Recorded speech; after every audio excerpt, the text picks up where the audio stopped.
আসসালামু আলাইকুম। যে আপুর আলমারিগুলো আমি অর্ডার নিয়েছিলাম বানাইছিলাম এবং এটাতে কিছু ড্রেসিং টেবিলে কিছু কাজ বাকি ছিল। এই গ্লাসটা ফিটিং করা হয় নাই। এই গ্লাসটা আমরা ফিটিং করে দিয়েছি। দেখেন এইগুলো হচ্ছে সম্পূর্ণ এই এটা হচ্ছে 5 মিলি গ্লাস। দেখেন কত মোটা। এই তো এগুলো 5 মিলি। তো দেখেন এটা আমরা ম্যাগনেট সিস্টেমে লাগাইছি যেন জিনিসটা দেখতে আরও সুন্দর দেখায়। এটাইও সেম।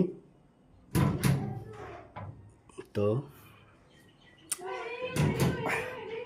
গ্লাসগুলো একদম ক্লিয়ার, গ্লাসগুলো একদম ক্লিয়ার, দেখেন একদম ক্লিয়ার।